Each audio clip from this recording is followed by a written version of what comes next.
आप सभी को जय मसीह की। परमेश्वर आपको बहुत बहुत आशीष दे। आइए आज के वचन में जाएंगे। सबोपदेशक की पुस्तक 9 अध्याय उसके 10 वचन में यह लिखा है, जो काम तुझे मिले उससे अपनी शक्ति भर करना, क्योंकि अधोलोक में जहाँ तू जाने वाला है ना काम, ना युक्ति, ना ज्ञान और ना बुद्धि है। परमेश्वर के पवित्र वचन के पढ़े, सुने, समझे और कबूल की जाने वाले परमेश्वर की आशीष। और 12 मई को नर्सिंग डे मनाया जाता है। तो नर्सिंग डे जो मनाया जाता है उसका इतिहास क्या है, क्यों ये मनाया जाता है और किसके कारण से था, ये उसको हम थोड़ा सा समझेंगे। जहाँ की दुनिया की जो सबसे पहली नर्स जिसका नाम फ्लोरेंस नाइटिंगेल था और जो लेडी विद द लैंप के नाम से भी जानी जाती थी। अब लेडी विद द लैंप के नाम से क्यों जानी जाती, क्या कारण था कि उस समय एक जंग हुई और जंग होने पर बहुत सारे सोल्जर जो सैनिक थे वो घायल हुए और अंधेरा था। तो ये लेडी लैंप लेकर के, लालटेन लेकर के अंधेरे में उनको ढूंढ ढूंढ करके उनकी सेवा कर रही थी। उनके घायल जो घाव थे उन पर मलहम लगा करके पट्टी बांध रही थी। ये एक ऐसी लेडी हुई है और देखिएगा कि और रहने वाली ये इंग्लैंड की थी। 1860 में पहला नर्सिंग स्कूल लंदन में शुरू हुआ इसी के द्वारा। इंग्लैंड की रहने वाली थी ये। और आज जो हैप्पी नर्स डे मनाया जा रहा, तो जो नर्स हैं अब अधिकतर जो देखा जाता कि उस समय ये क्रिश्चियन थी और क्रिश्चियन ही ज़्यादा नर्स पाई भी जाती थी और अभी भी ऐसा ही है ना। अब ध्यान से समझिए कि परमेश्वर अपने लोगों से क्या चाहता है, परमेश्वर क्या बात करना चाहता हमसे कि आप कोई भी काम करो। जिस वचन को हमने सबोपदेशक 9 अध्याय 10 को पढ़ लिखा है यहाँ, जो काम तुझे मिले उसे अपनी शक्ति भर करना।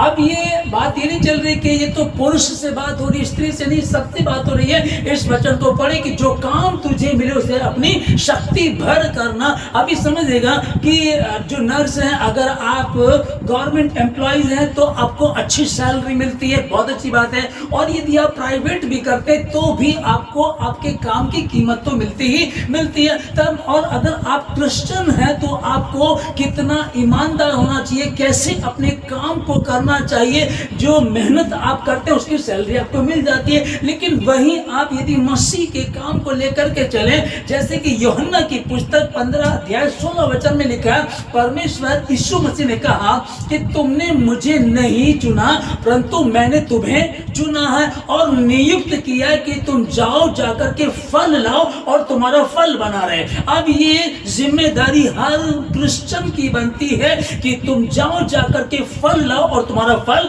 बना रहे। अब ये ऐसा नहीं कि ये एक पास्टर की जिम्मेदारी है, एल्डर की जिम्मेदारी है, जो सुसमाचार प्रचारक है उसी की जिम्मेदारी। हर एक व्यक्ति की यहाँ प्रभु क्या कह रहा है, तुमने मुझे नहीं परंतु मैंने तुम्हें चुना है, तुम जाओ, जाकर के फल लाओ और तुम्हारा फल बना रहे। अब ये जिम्मेदारी बनती है। आप ये अपने काम को करते हुए भी कर सकते हैं। ऐसी मैंने कई बहनों को देखा है जो इस तरह से करती है। अभी मैं एक लुधियाने की बात, एक बहन ने मुझे बताया कि उनके पति ने यीशु मसीह को ग्रहण कर लिया। तब उन्होंने यीशु मसीह को ग्रहण करने के बाद अपनी पत्नी को बताया कि मैंने यीशु मसीह को ग्रहण कर लिया। उनकी पत्नी इतना गुस्सा हुई, उनको कहा तुमने धर्म बदल लिया है और तुम प्लीज इसको छोड़ दो। उनके पति ने उसको छोड़ दिया। अब इनका जीवन नॉर्मल चलता रहा। एक बार ये बहन बीमार होती है, ये हॉस्पिटल में एडमिट होती है। ये सच्ची घटना मैं आपको बता रहा हूँ। वो जब हॉस्पिटल में एडमिट होती है तो इसके ऊपर जो काम कर रही थी वो क्रिश्चियन नर्स थी।